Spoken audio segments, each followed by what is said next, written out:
Good evening, and welcome to tonight's Zoning Board of Appeals hearing. Let me introduce some members of town government that assist this board. To my left is Barbara Gervais, attorney to the board. To her left is Peter Hans, planning director. You're all here tonight seeking relief from the Smithtown zoning ordinances, and it's our job to try to help you achieve the relief you are requesting whenever possible. It's up to you to provide us with precise, accurate information so we as a board can make a decision based on the facts that you present here tonight. We as a board must consider the 5 following conditions, and they're listed here for you.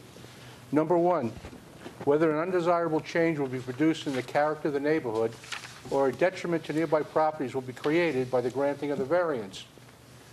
Number 2, whether the benefit sought by the applicant can be achieved by some other means. Number 3, whether the variance is substantial. Number 4, whether the proposed variance will have an adverse effect or impact on the physical or environmental conditions in the neighborhood. And number 5, whether the alleged difficulty was self-created. Procedures for tonight's meeting. Cases will be called in the order they are advertised. When you are called, please present your certificates of postings and mailings to Mr. Hans. Then you will be asked to go to the podium. We will state your name and address for the record and proceed to tell us why you need the variance. At the end of your presentation, if anyone in the audience would like to speak on your case, they will be given one opportunity to do so. Then the applicant can come back to the podium to answer their concerns. Once the public hearing is closed, no further information will be accepted concerning the case. There are 3 ways to find out about your case. Excuse me. You can stay after the hearing, but there's no guarantee that your case will be acted on tonight. You can call the planning office tomorrow, or you can wait and be notified by mail. We do have one adjournment, and that is case number 18067. It's 964 MCR LLC, located at 960 Middle Country Road. That has been adjourned to December 11th. Is there anybody here for that case? It's adjourned to December 11th.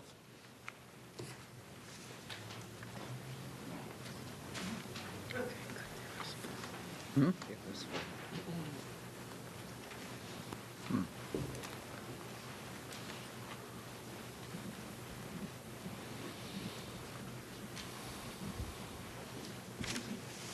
You ready? Yep. The first case for tonight is case 18062, Frank Ervolino.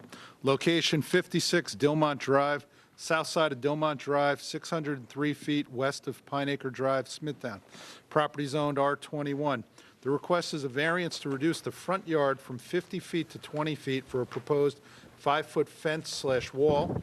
Permit a fence wall berm greater than 4 feet in the required front yard. Reduce the setback of a 6-foot fence to a 5-foot existing retaining wall from 5 feet to 1 foot.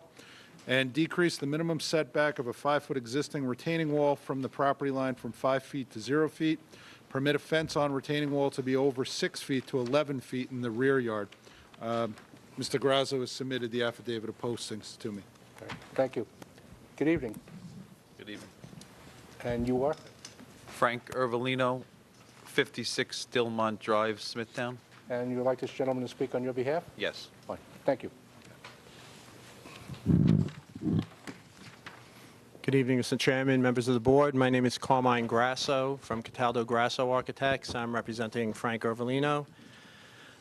He's seeking variances, as Mr. Hans had said, for a 5-foot-high estate fence with masonry piers in his required front yard. It's 20 feet from the front property line.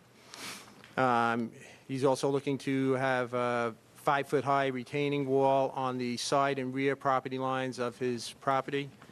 And he's also looking to permit a 6-foot fence set back 1 foot from the face of the retaining wall for a total height of 11 feet.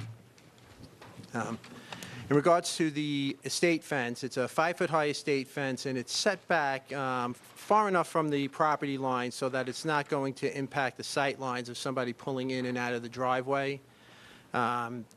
The height of the fence, the 5-foot height of the fence was decided because it would look more aesthetically pleasing, and the masonry piers that are going to be part of that fence will match the masonry, stone masonry on the house. The proportions are going to be in character with the house and the property dimensions. It's a large property, wide property, and the dimensions of the fence will fit in nicely with that. In regard to the retaining wall on the property line, the wall does have a maximum height of 5 feet. However, that 5 foot is only in one location. The wall starts off at 8 inches above the above grade at both ends of the wall, and at the corner of the property, the rear corner of the property, the height of the wall is 3 feet. So it is a 5-foot wall, but it's only in one small area that reaches that 5-foot height. Because of the slope of the grade on the adjacent property, it's mostly under, it's probably on average about 3 feet. The wall serves two purposes. One, it's leveling my client's property in the rear, making his property more useful. His property is higher than the adjacent property where the wall is. And what it also does is, because of that, because of leveling off his property, it's eliminating a stormwater runoff condition that was happening previously on the property, where the water from my client's property would run off down the neighbor's property and basically spill out right in front of his driveway. That's all gone now because the flattening of the grade will eliminate all that runoff. So we feel because of that, the wall has improved the conditions for both my client and the neighbor. The 6-foot-high fence at the top of the wall was installed by my client and as a continuation of the fence around the rest of the property. So all he was doing was continuing a 6-foot fence around. The other reason that he wanted the fence there is because it provides safety, so a person walking on his property couldn't step off the side of the wall and fall down onto the neighbor's property. My client is a landscaper. He owns a landscaping business, and he plans to provide a dense evergreen buffer along the fence, on his side of the fence, along that whole property line, as well as doing some nice landscaping throughout the rest of his property. In regards to the area variance considerations, whether an undesirable change will be produced in the character of the neighborhood or a detriment to nearby properties will be created, we feel that it won't. We feel that this is actually going to be a benefit to the neighborhood, and that the wall is going to improve the condition on the neighbor's property. Since the wall is actually built prior, it's already improving the conditions on his property. Whether the benefits sought by the applicant can be achieved by some method feasible, the variances are necessary for my client to achieve his goals. Whether the requested area variance is substantial, we don't feel that it is, because the fence in the front yard is set back a distance, like I said before, so that it's not going to be overpowering right near the property line. It's set back 20 feet, so when a car pulls off the street, it will, it'll have a full car length before you can reach the fence. And the wall, again, improves the conditions of my client's property and his neighbor. Whether the proposed variance will have an adverse impact on the physical environment, the conditions in the neighborhood. Again, not to repeat myself, it's improving the stormwater runoff conditions on the property and the neighbor's property, and all of these variances have no effect on sanitary flow, so that doesn't affect the environment at all. And whether the alleged difficulty was self-created, well, it was, because my client did install the wall, the retaining wall and the fence, but he did not have a clear understanding of the zoning ordinance and the setback requirements for the wall and the fence on top. So that is all I have. If you have any questions, I'd be happy to answer. The fence in the front is already installed? No, the fence in the front is not No. installed yet. Just Okay. the retaining wall in the back and the fence on top of the retaining wall is installed. All right. Now, the masonry pillars that the estate fence gets attached to, are those 5 feet, or are they higher than 5 feet? I believe there's a cap on top of them, so it makes it about like 5'3". 5'2", 3 inches, Oh, yeah. all right. It's Okay. a few inches higher with the cap on top, yeah. All right. And they're going to be 24 by 24. It's in and out, it's in and out.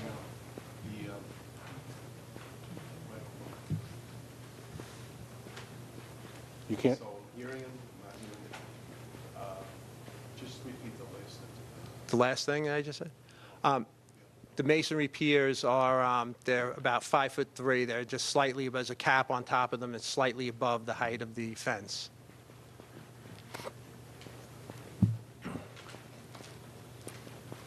Is this maybe, I'm assuming is this not on? Or? Yeah. are you okay? All right. All right. Any other anyone on the board questions? have any questions? No question. No, thanks. Planning? No, I was just going to ask that you clarify the fence location, because the survey I have is a little unclear. It's showing a proposed fence basically along the front property line on the survey, but you did say it's 20 feet back? It is 20 feet back, yes. Yeah, it's actually 21 feet back. Okay. I mean, whatever survey I If- have that it was scribbled onto. Yeah, if I may, I'll. Yeah. See how it says proposed fence? Yeah, look, this is the proposed fence here. Yeah, I don't know why that's there. Okay. All right. I had one other question too, but I'll wait for him to get back. It only came to our attention later on because the building department denial didn't really have details, but it appears that there's a arched gate proposed, and that may exceed 5 feet.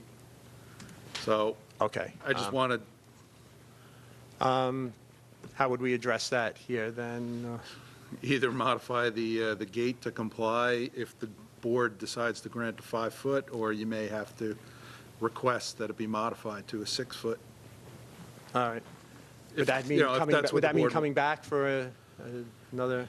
It could, yeah.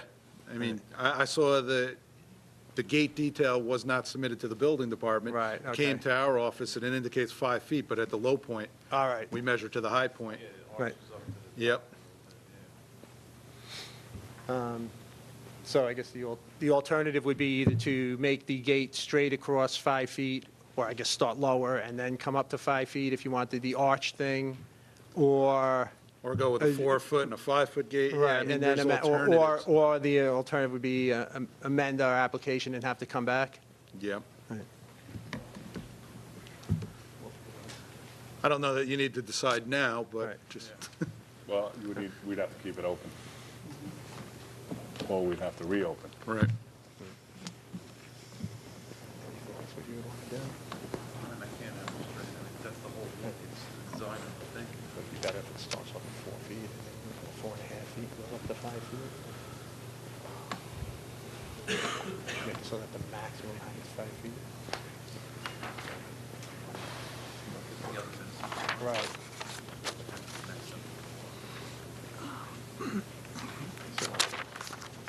So if we want to keep it the way it is on there, and, yeah. It looks like what we'll do is, we'd like to keep the gate the way it was shown on the drawing that was submitted, with the lowest point being 5 feet. So there's a way to condition that as part of the approval tonight, and I don't know if that's possible. I think you'd have to amend the request to a Right. 6 foot in the All front right. yard for the gate only or Yeah. something. Right. That couldn't be done as a condition, say like a gate, I don't know. Well, they could I'm just condition that asking. the fence don't exceed 5 feet, but that's not going to help you out. Right, Yeah, it only says 5 foot. right, no, I understand, yes. Right. So you have to come back then, that's the only. Right. I just don't, the look is, it's going to be 5 foot, and it should step up.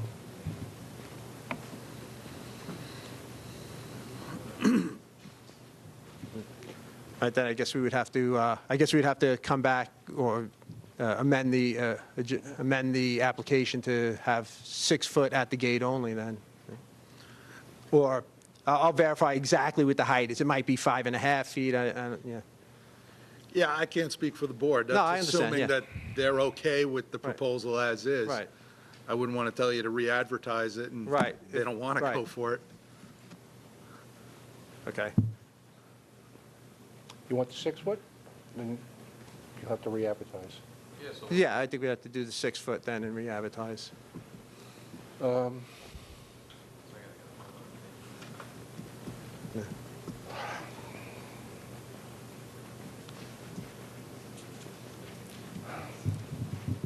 Actually, if we were to re-advertise, we wouldn't even be able to get on for December 11th, would we? That's where I'm looking now. Yeah, actually, I'm just thinking of the calendar, I think that's 14 days from That's today. 14 days from now, so you couldn't, because we wouldn't be able to do the mailing, so you're looking at January sometime, right? January 8th.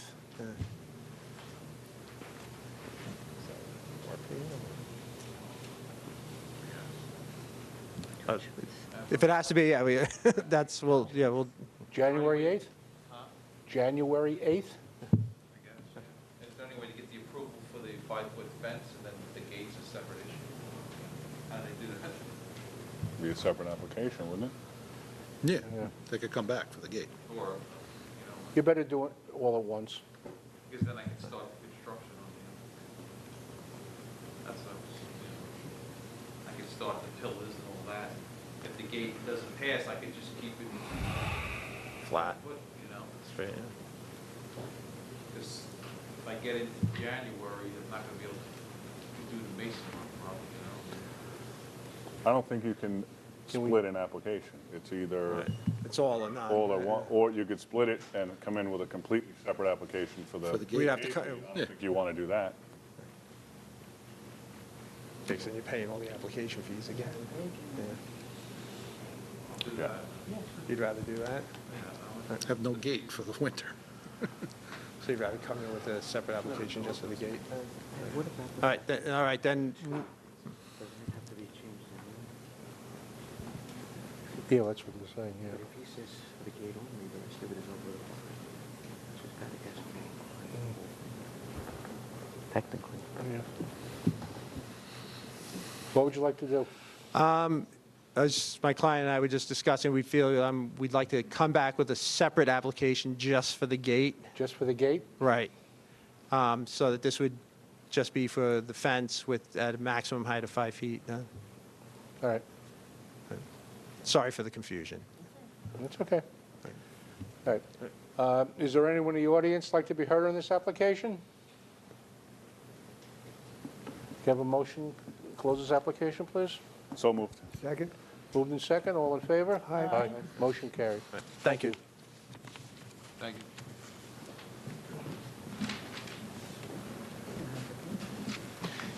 He said he didn't mind. I would have done the same thing.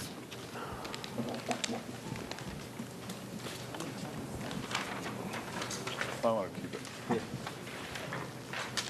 Oh, there it is. Thank you.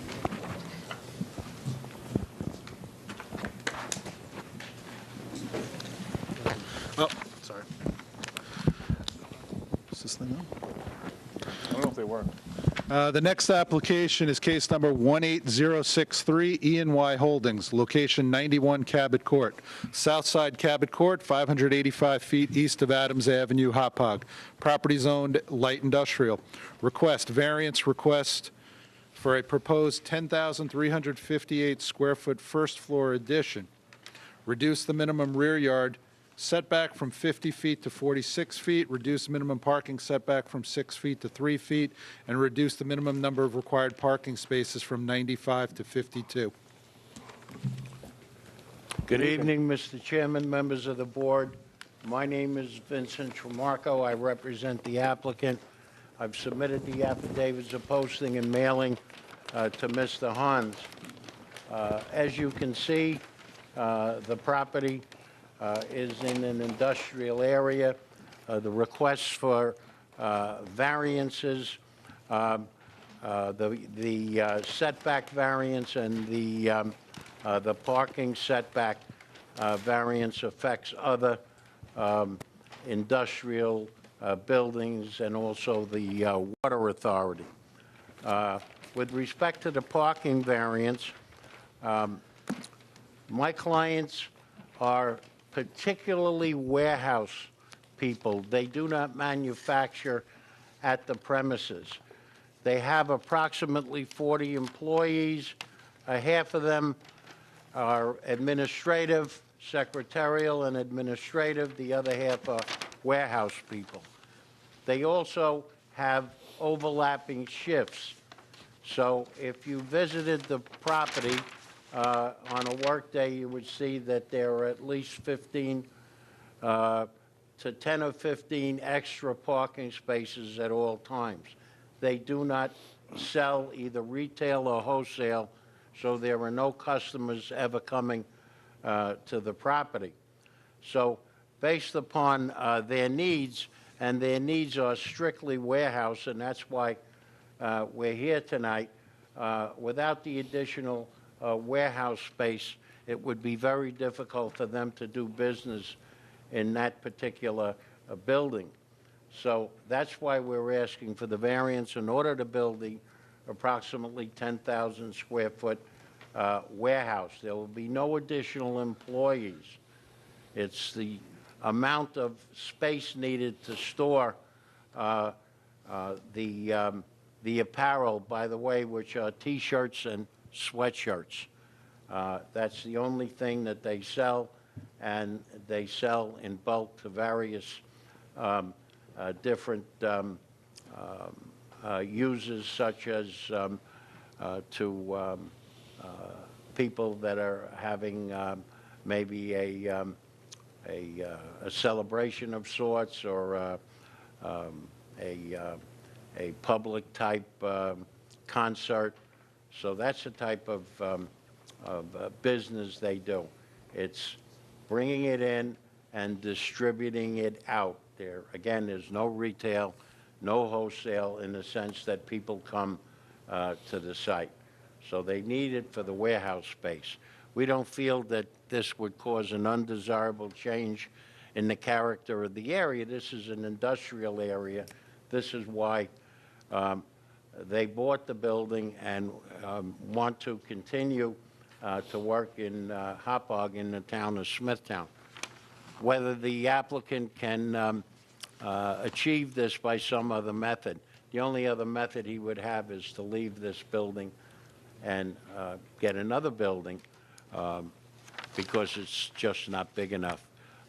Whether the request for the area variance is substantial, well, the parking seems substantial, but in our case, given what the client does, it's not substantial at all. There's no adverse effect on the environment. There's no increase in people.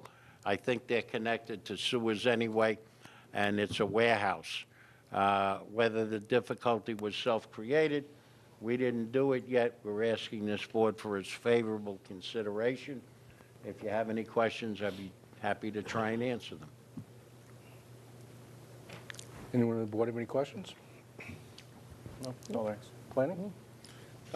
The parking setback on the south property line, we're okay with, because the existing parking setback already is 3 feet, so it would be keeping in line with the existing parking setback. We would just ask that during the Board of Site Plan review, that the parking, that the architect makes some minor changes to the parking layout on the south side of the building, because if he just flips the parking, he can gain an additional 5 parking stalls. So be it. If we can, we will. That's it. All right, thank you. Is there anyone in the audience like to be heard on this application? Have a motion to close the application, please? So moved. Second. Moved and second, all in favor? Aye. Motion carried. Thank you.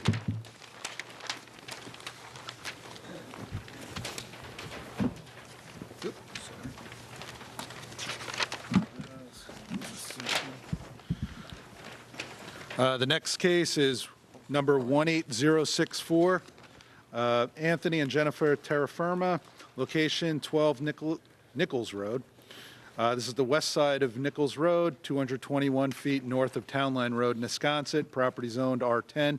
Request variance to increase the maximum permitted paved surface area in the front yard from 25% to 65% and north side yard from 25 to 30%. Good evening. Good evening. Hi, I'm Jennifer Terraferma. I live at 12 Nichols Road, Wisconsin, New York, 11767. Okay. And I'm Anthony Terraferma. I also live at 12 Nichols Road, Wisconsin, New York, 11767. Thank you. Good evening. We are here tonight asking for a variance to increase the maximum permitted existing paved surface in the front yard of our property from 25% to 65%, and north side yard from 25% to 30%. We live on the property is on a double yellow lined road. It is a heavily trafficked road in the heart of Wisconsin. We request this expanded driveway because it allows for safe passage onto and off of the property. It also allows for safe parking for our guests that visit us. There is no available curb for any sort of street parking because we are right on the double yellow lined road. In terms of the area variance considerations, this would not produce an impact on adjacent properties or the character of the neighborhood. In fact, our driveway would be very much in line with the overall character of several houses along that road. I have pictures that I've taken of nearby neighbors who have expanded driveways as well along that road for, I'm assuming, very much the same reasons for safe passage onto and off of the property, as well as available parking for guests that visit them. The request is not substantial because it does not require changes to any adjacent properties or infringe on any adjacent properties. This is just an expansion of our existing driveway structure. The benefit cannot be achieved by an alternative because, again, we are on a double yellow lined road. There is no available street parking. There is no sidewalk. And the variance would not cause an adverse effect on the environment because it does not pollute, use up any utilities, or require treatment of any kind. The difficulty was not created by us. In fact, we purchased the house back in March, and the previous seller had done renovations on the property, including repaving what was the already existing expanded driveway. And I think that's that. If the court would like to see, I'd like to present pictures of All right. adjacent properties. All right. I'll take a look. Thank you. Thank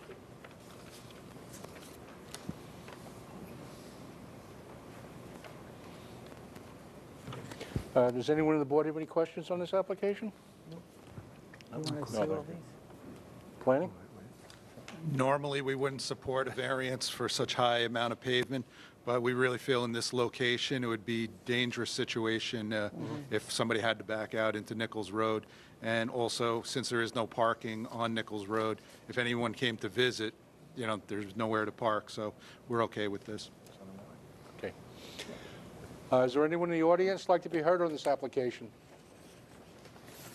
Have a motion to close the application, please? So moved. Second? Moved and second, all in favor? Aye. Motion carried. Thank you. Thank you very much. Thank you. Next case is number 180. Pete, whoa, Oh, whoa, whoa. so, hey, He's fast. Give Steve a chance. Steve. No, I'm okay. Just You all right? keep- oh, it was a keep it long, Oh, long list okay. to read. Yeah. Keep going, Pete. Good? Hey, how are you? Good?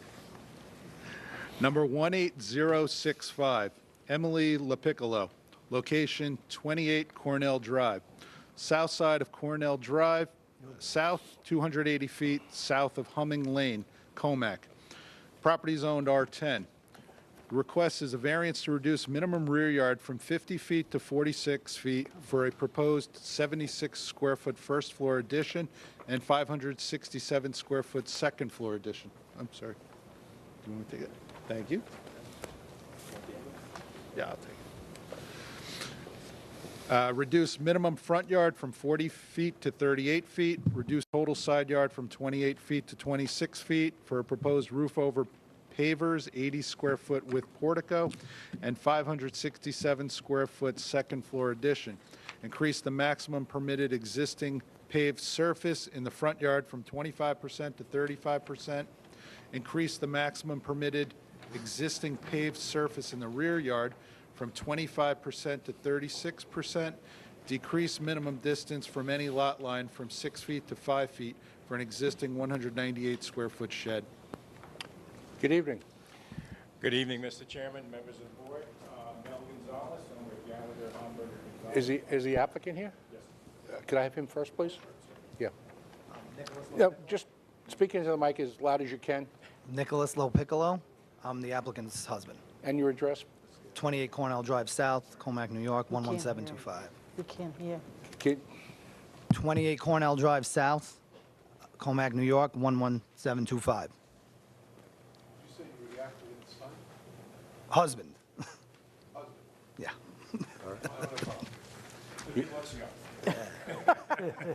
Sir, I'm gonna need, do you have a business card? Yes, I do.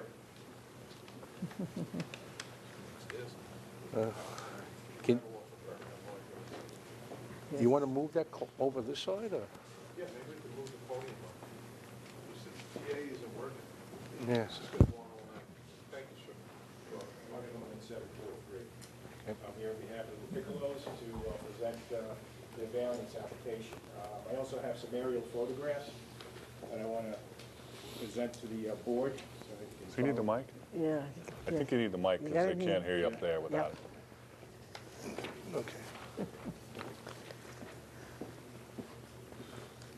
You can take it out if Take you it want. out. There you go. So what I'm here to do is represent the LaPiccolos, and with respect to the variance and the points that were addressed primarily, let me get my papers here. Where is it?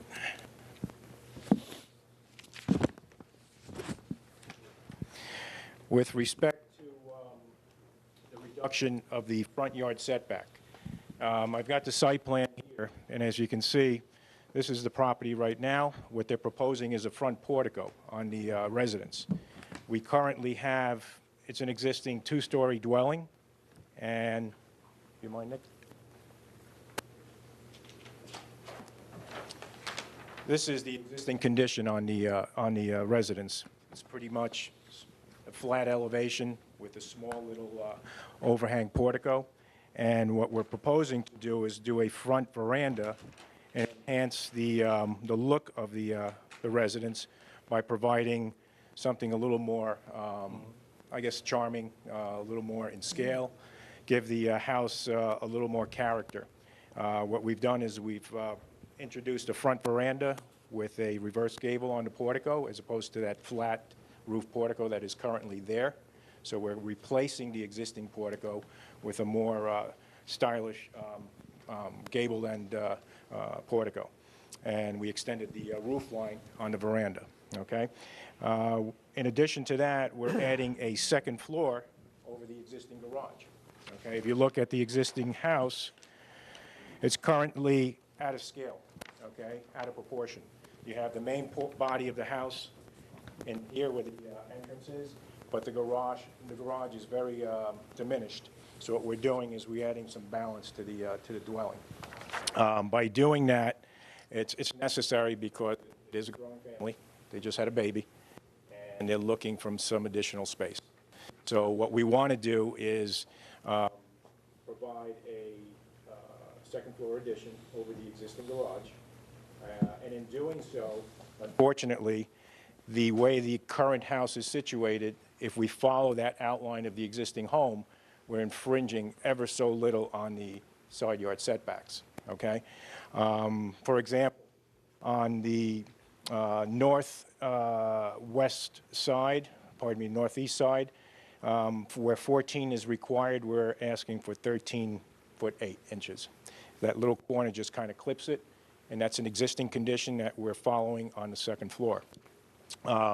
With respect to the northwest side, where 14 is required, we're asking for 13, and that has to do with the veranda that projects out. To do anything less and chamfer the veranda would look awkward, so we want to maintain the character and the balance of the design. And with respect to the back of the property, which is the rear property line, let's see, we've got rear yard from 50 feet to 46 feet. We currently have an existing condition at 46 feet. What we're doing is we're infilling that portion of it to provide that additional square footage. So we're not exceeding what is currently an encroachment of the existing residence. So we're kind of following the line on that. To address the other points with respect to the lot coverage, the 25% that's required in the front yard, we're proposing 35%. And to be honest with you, the majority of that is this. You have your driveway, you have your walkway, you have your existing portico.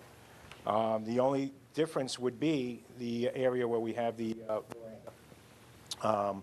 And with respect to the backyard, there is an existing pool, and there's also a patio. Mr. LaPiccolo and the family had installed the patio, if I believe, not knowing what the zoning ordinance requirements were in terms of the percentage of lot coverage for the rear yard. In that area, we're asking for 36% where 25% is required. Looking at the yard and the pie shape of the yard, it's the only location that we're able to accomplish that and provide some sort of outdoor entertainment space for the family, okay? As you can see, you have the pool area and an outdoor kitchenette area right here. So that's directly in line with where the current indoor kitchen is and the family room. So there's really no other spot to put that, unfortunately. And then the other item was the shed. The shed, once again, it was one of those things where he wasn't familiar with the zoning ordinance. He put the shed in and assumed that it was 5 feet, what was required when in reality is 6 feet. So we're asking for some relief on that, if we can get that additional foot. To address the points, with respect to the variance, would or would not produce a impact to adjacent properties of the neighborhood. The variances that we're requesting are not noticeable or impactful to the neighbors. If you look at where what's actually occurring in terms of surface area, it's not impactful. With respect to the front yard and the veranda and the portico, I think in actuality it adds some character to the neighborhood. You know, I don't think the neighbors will mind that. With respect to the request for not to be substantial, I think the setbacks and relaxations that we're requesting are de minimis in nature. The benefit can or cannot be achieved by any alternative because there are no other options for this property.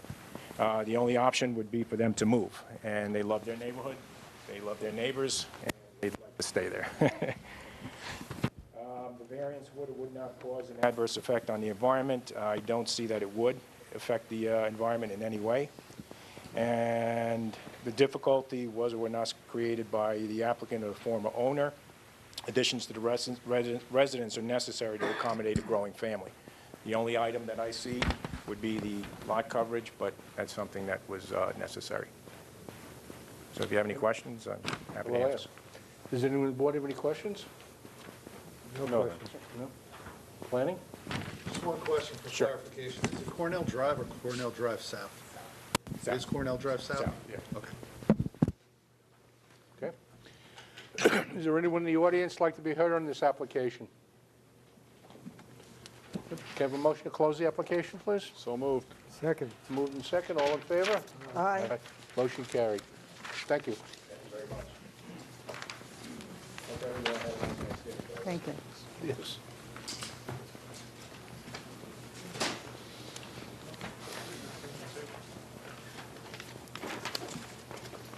You like that?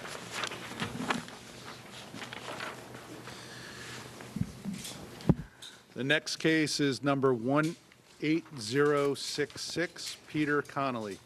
Location 12 North Inglore Court, west side of North Inglore Court, 398 feet north of Overhill Drive, Smithtown. Property zoned R21. Request is for a variance to reduce the minimum front yard from 50 feet to 48 feet for a proposed 105 square foot portico. Good evening. Evening. Peter Connolly, 12 North Inglore Court, Smithtown. And I have You would like this gentleman to speak on your Tom, behalf? yes, Tom. How are you? Could you state your name, spell your last name? Sure. And give your address, please? The gentleman? You. Me? Tom Trufaro from DTT Designs, 1165 Broadway Avenue, in Holbrook, New York. Could you spell your last name so we get it? T-R-I, F is in Frank, A-R-O. Thank you. Okay. What my client's doing is building a porch in front of the house, and we're asking for a 2-foot relief from 50 to 48 feet. The variance would not impact the area because it's adjacent and houses in the area that have covered porches as well, and they encroach even more into the front yard. Request is not substantial because it's 69 square foot addition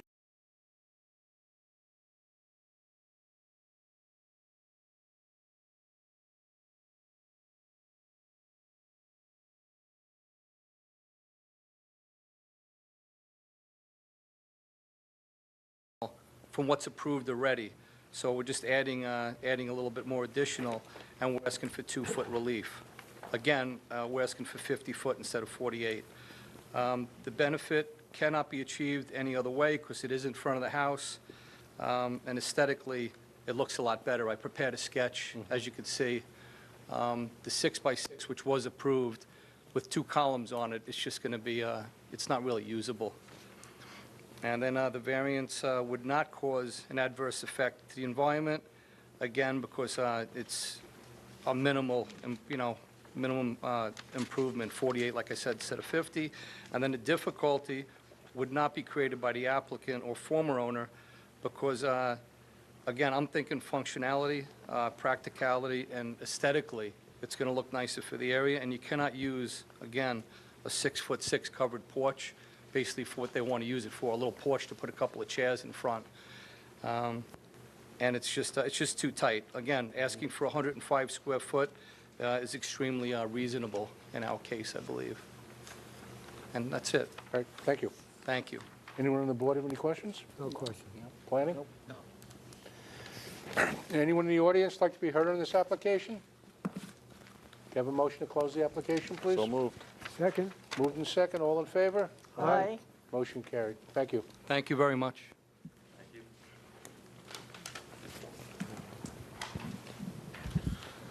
The next application, number 18067, was adjourned to December 11th.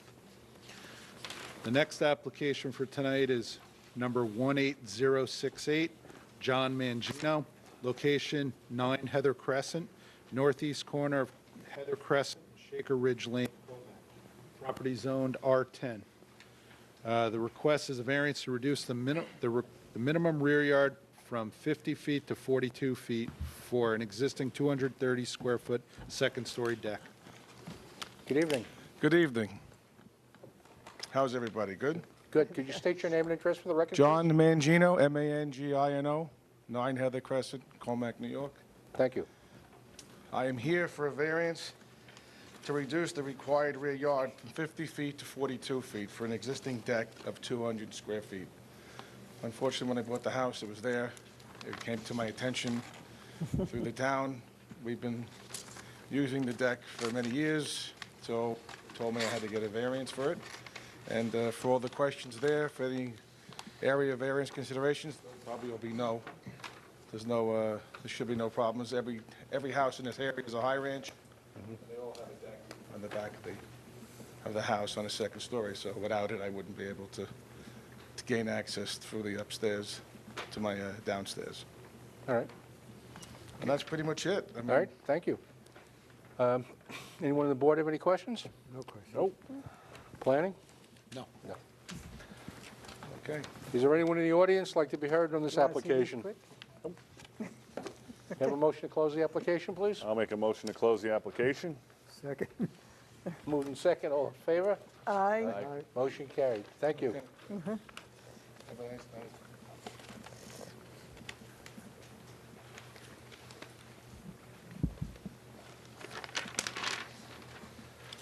Next case is number 18069, Donald Saslow, location 827 Middle Country Road. Location is the northeast corner of Middle Country Road and Astor Avenue. Smithtown. Property zone WSI. The request is a variance to reduce minimum west front yard from 50 feet to 21 feet for a proposed canopy. Thank you. Thanks.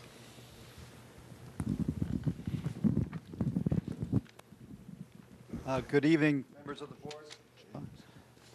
My name is Mark Mancini, architect, town of Smithtown. I just submitted a power of attorney that was granted to me by the owner of the property, along with the affidavits of posting and the mailings. Let me start by talking about the backstory to this. We revised Smithhaven Mazda building about 3 years ago. We came to this board, got a side yard setback for an addition to the showroom, and success has breeded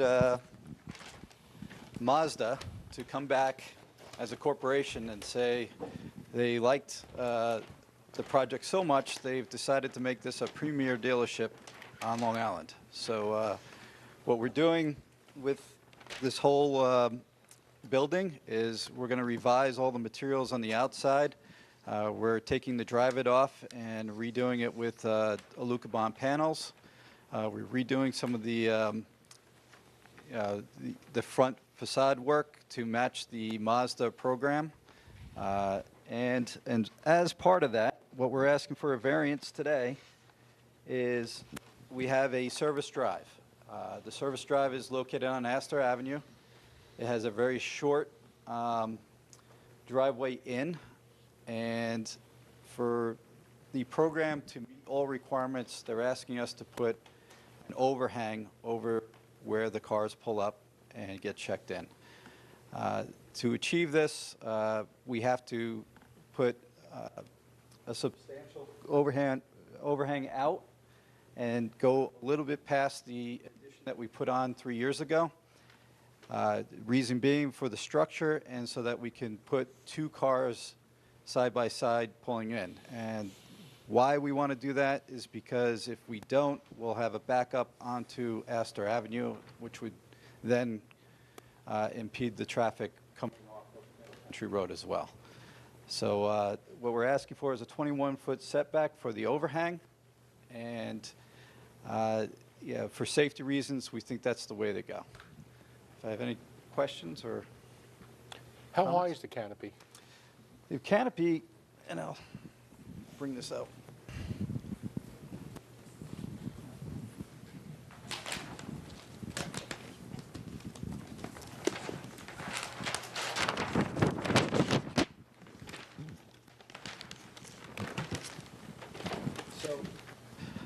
The program that the Mazda corporate gave us is to match the top of the shop with the canopy. So there's a 10-foot section that is all Alucobond panels and what they're proposing. On top of the canopy? On top of the canopy. Now, it's up to the board if you want to take that down a little bit. We're not necessarily opposed as the dealership. But so. from ground level to the To the underneath? underneath of the canopy, how high is that? That is about 12 feet. 12 feet? And then another 10 on top of that. 10 on top of that. All right. This is, the Alucobond panels will be coming around the whole building, all the way to this part, and then we have that black area that's on the front, and the tower part. Got that? Does anyone on the board have any other questions? I don't think so. No? Planning? Yeah, our only comment was the size of the canopy. We felt it should be more in keeping with like a typical filling station canopy, especially that close to Astor Avenue. You're 20 feet back. So, you know, we would recommend something more like a 2 or 3 foot high canopy on top of the clearance, bringing it to maybe a total height of 15 feet. 10 to 12 foot high canopy, yeah, that close to the road. I know hindsight's 20/20, but, you know, maybe the service area should have been on the other side of the building, like Nardi Honda does. You know, you enter from the street, and that way you don't have the backup to even consider. Understood. The problem with this site is the corner site that we have on this side.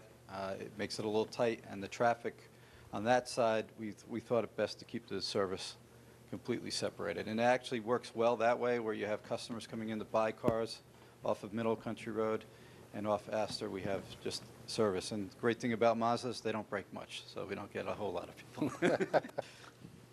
Yeah, we were there this morning. Just a point, there's two dumpsters there. It appears that the garbage collector comes in through that driveway and picks up the dumpsters. Right. And then maybe, If you have a will he canopy. be able to get through there with the canopy, or are you going to have to relocate those dumpsters?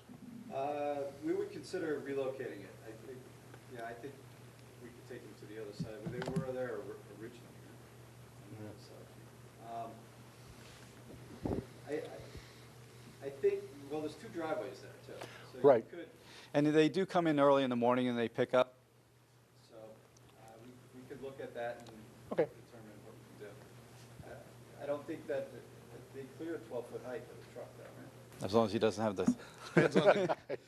Depends on the garbage I'm not truck. sure, but yeah. We're having a few issues with some filling station canopies and dumpster locations, so that's why we brought it up. Okay. And also, they can't make a sharp 90-degree turn to pick up. We certainly don't want that to happen. No, we don't. That's it. Is there anyone in the audience like to be heard on this application? Come on up, please. You can both come up. One of you speak first, and then the other one, okay? Come on up. Could you state your name, spell your last name for the record, and give your address, please? Sure. My name is Irene Almeida, Almeida. I reside at 118 Astor Avenue. Okay. I'd like to say, first off, I agree totally with him on the fact that this should have been on the other side. Good evening, Chairman of the Board and members of the Board. I have lived in St. James for over 28 years. Over the years, Astor Avenue is increasingly having a commercial look and feel to it. The new entrance changes have created more problems. There are many traffic safety issues. The entrance created double parking at times, especially during drop-off and pickup service times. The unloading and loading of vehicles truck parks at corner of the Astor Avenue and Middle Country Road, making it impossible to safely exit or enter Astor Avenue due to lack of visibility of oncoming vehicles, whether it be on Astor Avenue or Middle Country Road. The littering has increased tremendously since workers and customers now congregate around the new modeled service entrance. We now have cigarettes, bottles, fast food, lunch litter, etc. Also, since the building service entrance has been remodeled, the fence has been removed.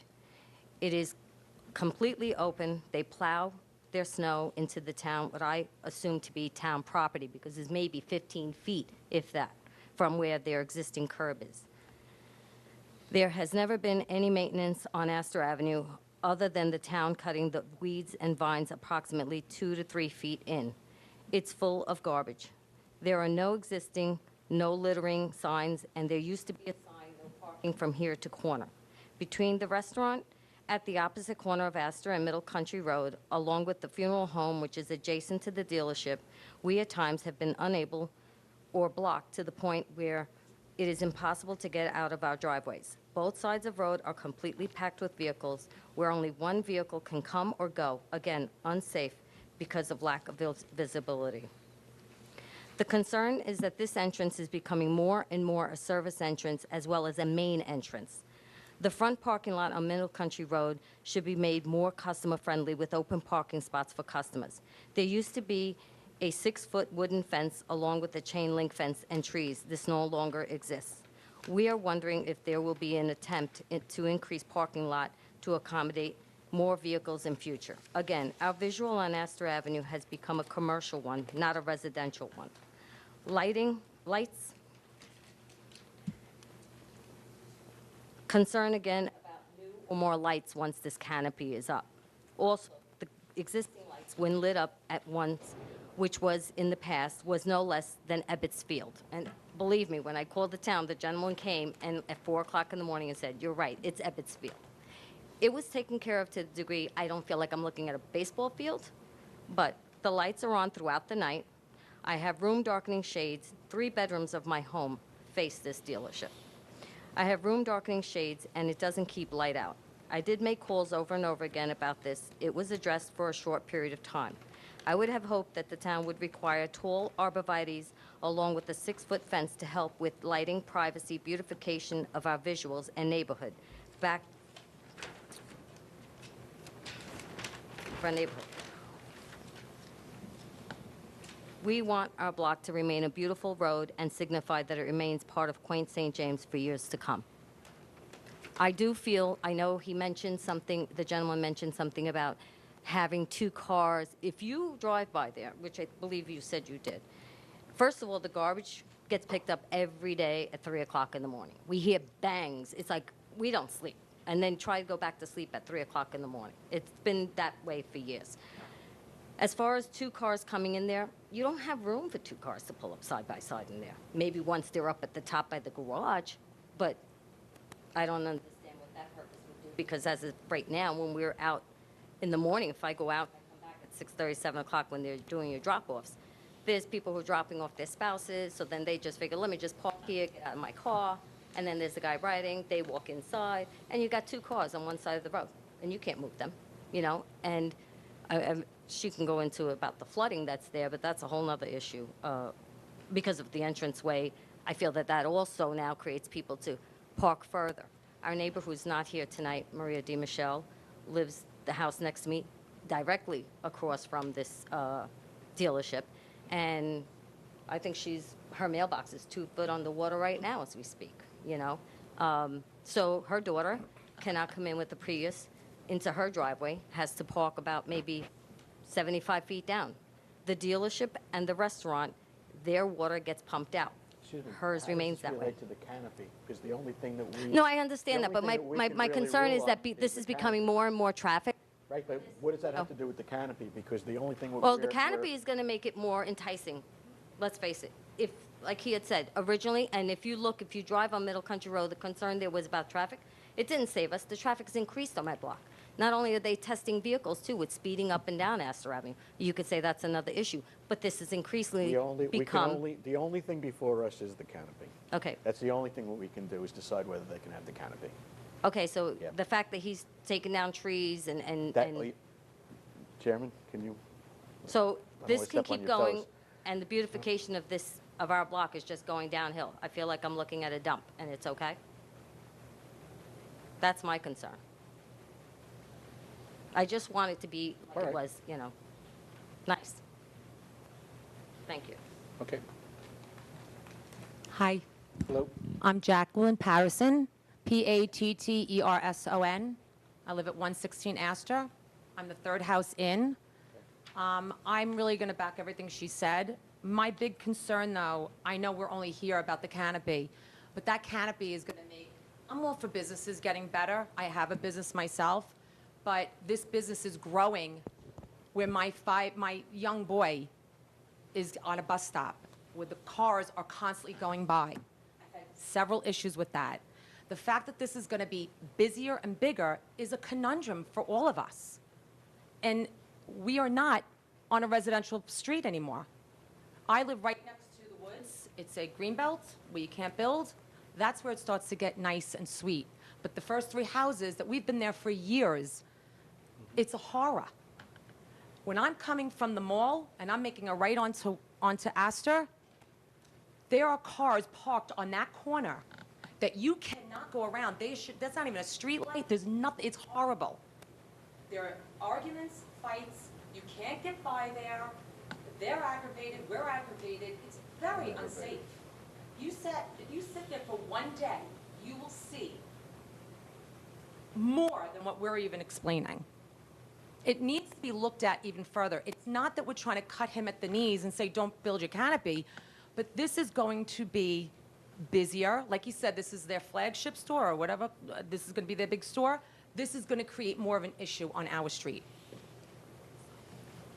Yeah, you know, so next to him would be the funeral hall. then, we get the traffic from there too. So it's just going to be bad, and it should go on the right-hand side. As far as the lights, there's nothing, the lights go down, but when you look outside our driveway, which was once covered with trees, there's no trees there anymore. All you see is big floodlights, no fence, and broken shrubbery that's really just weeds. There's no arborvitaes that were there many, many years ago that were pulled out from the old owner and not replaced. It's not right. And my biggest concern is, how am I selling my house? I have someone sit out there at 9 o'clock at night in the summer, or at 4:30 right now, and I'm gonna try to sell my house. They're gonna be like, I don't wanna live here. I'm not selling this house, and it brings my property value down. So, and as far as flooding, yes, we're only here about the canopy, but there is major, major issues with the flooding because of the grading of the ground. That is a separate issue, and maybe we will have to deal with that in another seating. But what's happening is when there's so much flooding, their traffic goes further down our street. So it does have a play in it, a little bit. I'm not new, I'm very new at this. I've never done this before. I'm just trying to be real here and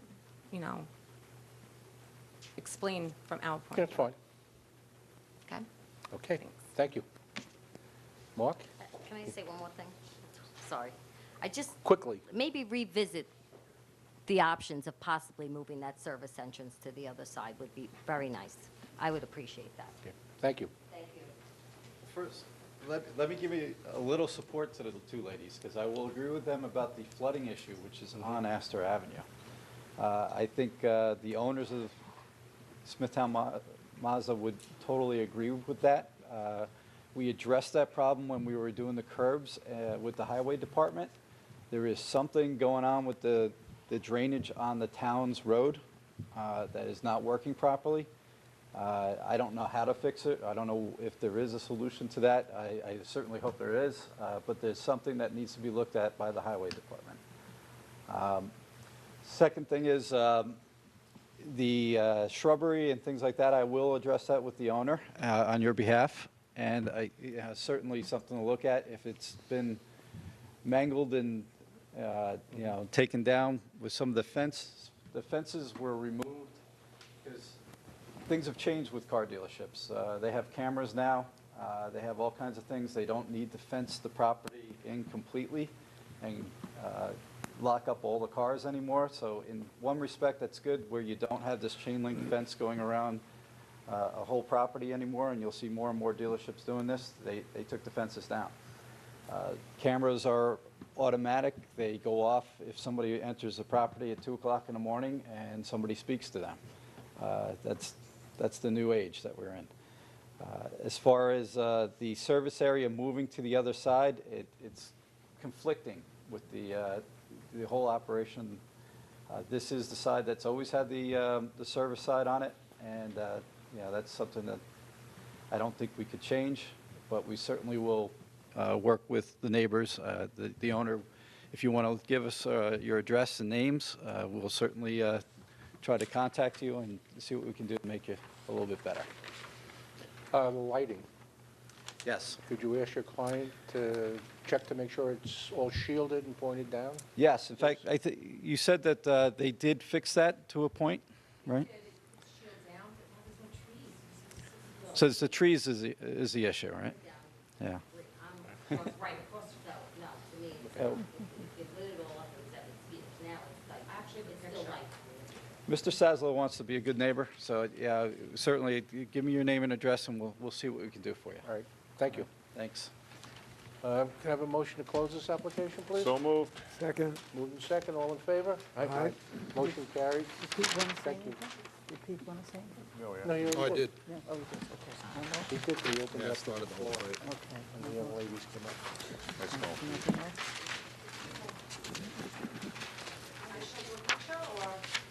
No, once it's closed. Once it's closed, we can't take anything else.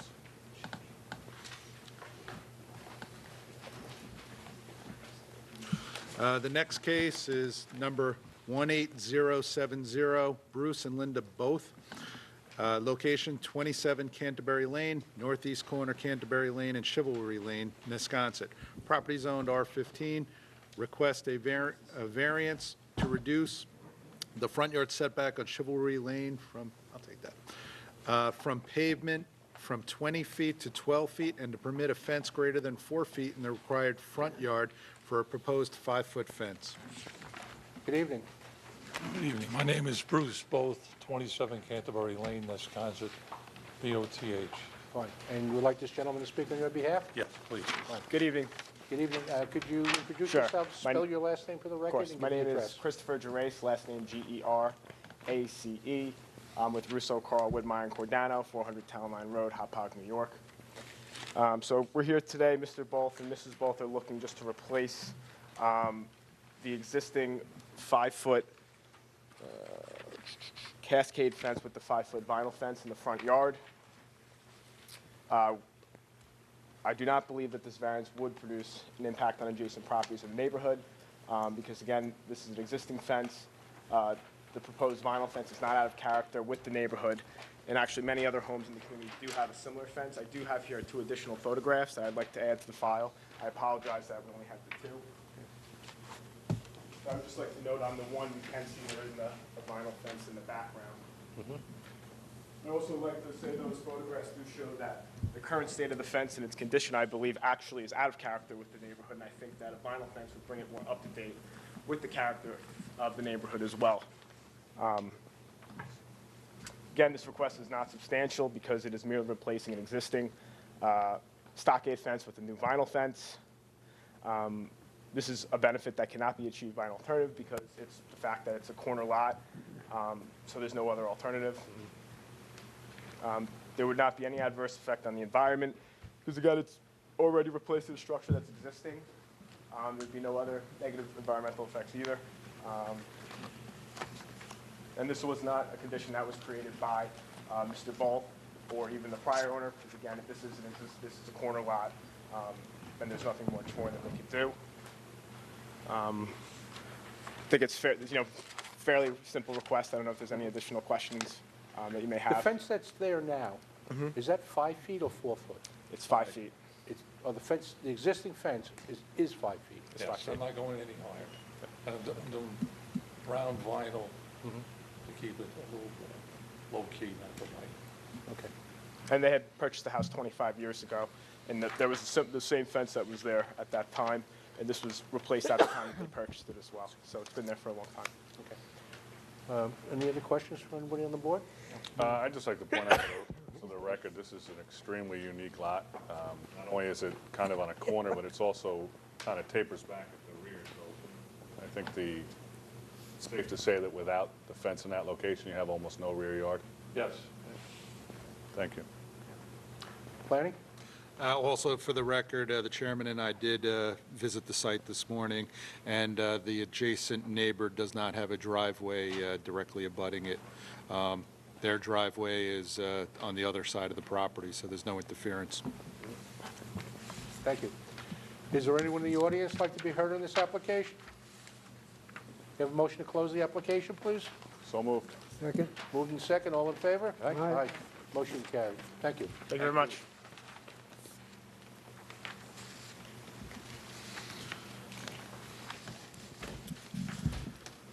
Next case is number 18071, Main Construction. Location, 3rd Street, Wisconsin, New York, south side of 3rd Street, 300 feet east of Shenandoah Boulevard, Wisconsin. Property zoned R10. Variance to reduce minimum total side yard requirement from 28 feet to 27 feet for a wraparound porch.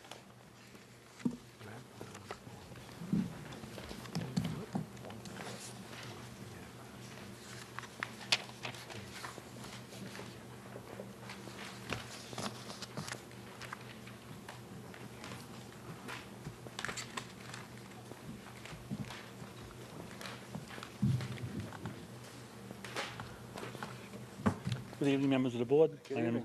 My name is Louis Castellano, 2693 Middle Country Road, Lake Grove, New York. I'm here on behalf of the applicant. Excuse me, your power of attorney? Yes, I handed in.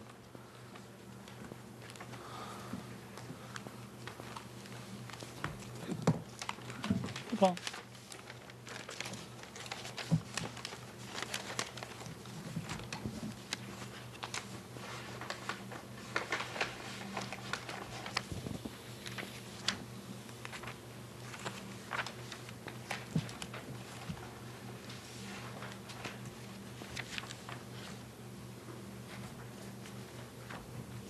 Right?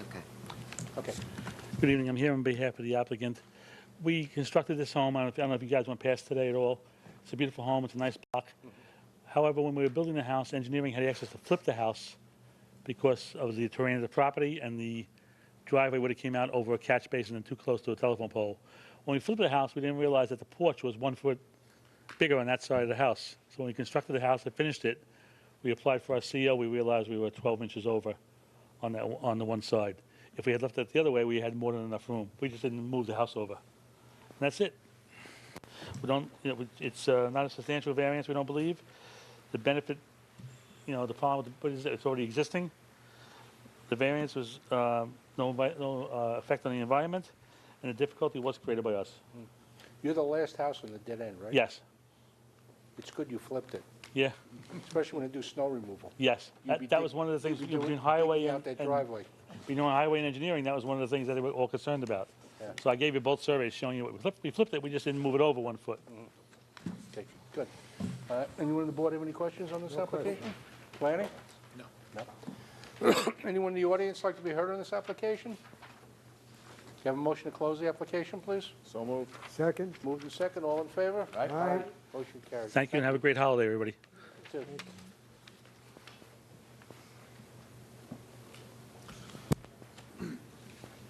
Next case, number 18036, Daniel Kanzenberg, location 3 Pimlico Court, north side of Pimlico Court, 110 feet west of Pimlico Drive, Comac. Property zoned R21.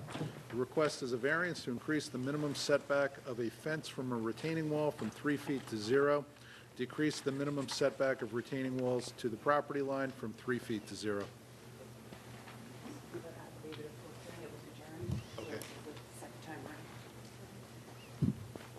Evening. Good evening. I'm Dan Kansberg from 3 Pimlico Court. Mhm. This is my fiance Kathy. Hi, I'm Kathy Fraser, FRASER. I also live at 3 Pimlico Court. I'm going to speak. We were here about a month and a half ago requesting the variance for the fence and the retaining wall. I believe Blaze and somebody else on the board went and looked at it. At the time of the last hearing, our neighbors came with a survey that contradicted ours. So in the past month and a half, I've been going back and forth with my surveyor, who has contacted their surveyor. And their surveyor, if you look at the survey they actually provided, it's not really a valid document because it's not signed by their surveyor. He does notate the rebar that was set by my surveyor, proving that the fence and the wall are in fact on my side of the property. Their surveyor basically said to my surveyor, why don't they just split the difference of where the boundary line issues are? But my surveyor stands firmly behind his survey and states that his is absolutely true and correct. And he signed his, and he was saying that basically the survey that they had provided is not a valid document because it's not signed. So it shouldn't even really be looked at. I have a copy of that survey that they had given to me. Yeah, can I see that? Because I'm looking at, I believe it's a survey you submitted last time where you drew on it. Right, okay, so this is the survey that they provided. Okay. This is, All right, why don't you go back there so we can get everything on the record? Yeah.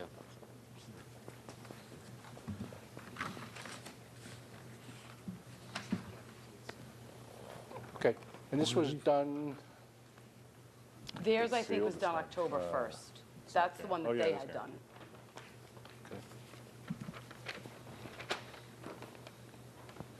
Did your surveyor draw the fence? I believe when you were here last time, we asked that the surveyor actually draw the fence on the survey, because this survey isn't valid either, because the fence is hand-drawn on there by someone other than the surveyor.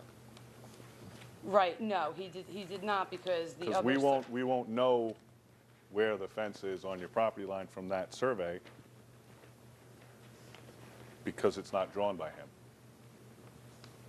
Okay, yeah, and I had said that to him, and he said, but based on the other survey where the rebar was set, you could see that it's showing where the fence is based on the rebar that was set from his survey. I understand that, but the rebar in your survey is shown off of your property. The rebar in his survey is shown on your property. On their survey. Correct. Right. So that would make it even worse then. No, the rebar, he's showing the rebar that was set is on my property line. The rebar should be shown on my survey also. No, I think we specifically asked for you to come back with a survey that showed the fence on the survey by the surveyor. Oh, no, then I misunderstood what was asked. Because that's the only way we're going to know where this fence is. I'm not going to get into whose survey is valid and whose isn't. Okay. If you bring us a survey from your surveyor that's sealed and signed by him that shows the fence on your property, then there's no dispute. Okay. Because there's no way this board can make a decision on it if there's a dispute among the two neighbors. Right. I don't see Okay, any so other way then to I'll do have it. him do that. He said it wasn't necessary. I said they're not going to approve it, but, you know, I can only do it what I'm told. So he has to basically draw the fence and the wall and show that it's within the boundaries Exactly. of If my it's on your property, then it's your fence, then we can vote on it. If it's not Okay. on your property and not your fence, then we can't. All right, then I will tell him that that's what he has to do. Thanks. All right, thank you guys so much. Well, how much time do you think you need for this? I'm going to call him first thing in the morning and try to have him come out. Because I mean, I told him on the 8th to do it, and he went back and forth with the other surveyor and said that it wasn't necessary because the other guy basically already did it and proved that it was on our property. I said, but his boundary line is Right. different than yours. So, you know, I guess he just didn't All right, he's want going to have to come over and do a new survey. I mean, if I put you on for the next meeting, we adjourn this to the next meeting, would you have all your documentation ready? Or do you want, the next meeting is December 11th. The one after that is January 8th. Are you in any rush? It's there, so, you know, I might as well wait till the 8th and give myself more time. Why don't we adjourn this to January 8th? Okay. This way gives you time to talk to your surveyor and get the right documentation. So when you come back, you know, we don't have to go through this again. Yes. All right. That's what I wanted to do this time, but, you know, Okay. sometimes you listen to professionals and they don't know what they're talking about. All right. So, all right, thank you, guys. So I will this come is back next adjourned to- time with the survey with everything on it, showing that it's on my property. All right, Thank January you, guys. 8th. Have a good holiday. Good night. You too. Pete's gone. Yeah, no, so this is what the neighbors? Yeah. Okay. You look at this, and it says, you know, PVC, and it all looks like it's on the neighbor's property. Yeah. Okay. I wasn't at the last one. And these are the ones that you on this list.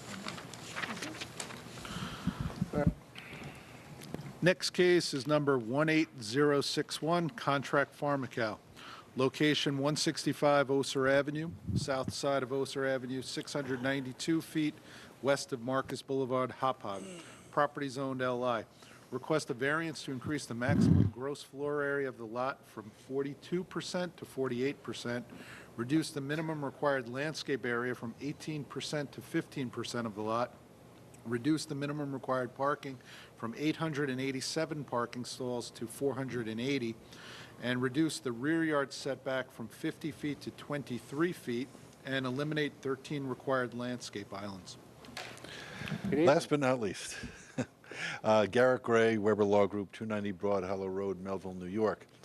At the last hearing, we did put on our entire presentation, and we continued it to today for two reasons. Number one, the secret resolution wasn't done yet, and number two, planning had some comments on the site plan that didn't make its way to us that they wanted to give us time to respond to. We did respond to those comments. We revised the plan accordingly. None of the revisions affected any of the variances that are being sought here tonight. Okay. So hopefully... 1 second. Can I interrupt you for 1 second? Please, please. Peter? Yes. Was the secret done? Because on mine it says pending. Yeah, About 4 o'clock this afternoon, oh. I received the secret. You don't know how much was riding on that secret. We had Anthony Catapano calling from the IDA because the whole transaction, it's like a house of cards. Right. So Secret it's had- just on my document, it says pending. so Yeah, I was saw that like- too. My heart skipped a little beat. The revised? What's that? There was a revised No. site plan? No, revised plans were submitted this Yeah. morning. Yeah, so I don't know what you have. None of the variances that we originally sought changed. Yeah. They're all the same. It didn't affect any of that. So what changed on it? There was a fire truck turnaround that was put in it. Yeah, please. I think you all know Mr. Diego. Yeah, could you just introduce yourself, please? Saul Niego, architect, with offices at 33 Front Street, Hempstead, New York. Thank you. We revised the site plan. We eliminated one curb cut, which the board recommended, and we showed the fire department turnaround in both lanes. We put the interconnection between the two parcels and showed all the contours around the rear of the property. Thank you. What he said. What I said, huh?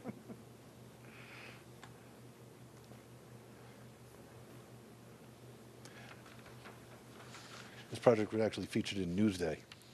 It was one of the big things going on in Hauppauge right now. So,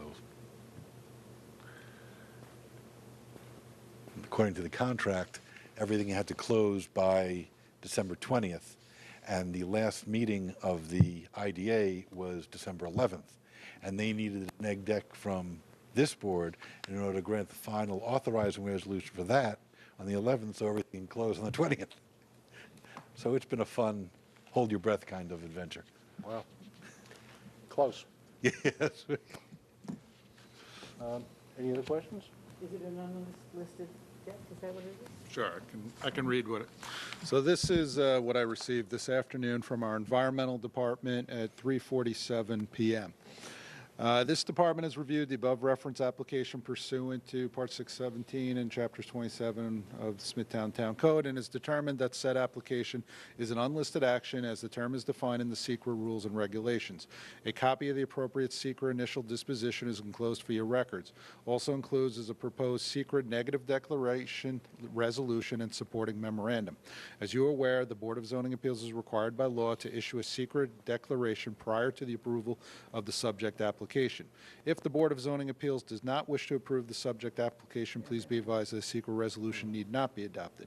This department has the following comments and recommendations regarding this application. The enclosed SECRA recommendation is based on the revised plan prepared by Niego Associates and it's submitted to the Planning Department via email on November 26, 2018. A copy of said plan is attached to this memorandum. Also, number 2, it is recommended that the enclosed SECRA recommendation only be adopted by the Board of Zoning Appeals if the proposed development is consistent with all design recommendations of the Smithtown Planning Department. Based on that, for the most part, we're okay with the requests. I don't want it to be a firm approval because, as everyone knows, the application still needs to go to the Board of Site Plan Review if the board decides in favor of this application. And just looking at it, there will be modifications. We know it needs to go to the fire marshal, although the fire marshal, they did make a lot of changes per the fire code. They may make some other modifications. The engineering department has never seen it. There's slopes in the rear, just little things to the parking lot. So I wouldn't want to say that it must firmly comply with this plan that was prepared, knowing that they still need to go to the Board of Site Plan Review. All right. I have a question for you, Pete. Yeah. If DEW received this all the way back on November 26th, what took them so long to make a net deck? Yeah, Peter. What took them so long? Yeah. 24 hours? Yeah, the paper copies came in this morning. Yeah. All right. Is there anyone in the audience who'd like to be heard on this application? I think so. Can I have a motion to close the application, please? So moved. Second. Moved and second. All in favor? Aye. Motion carried. Thank you.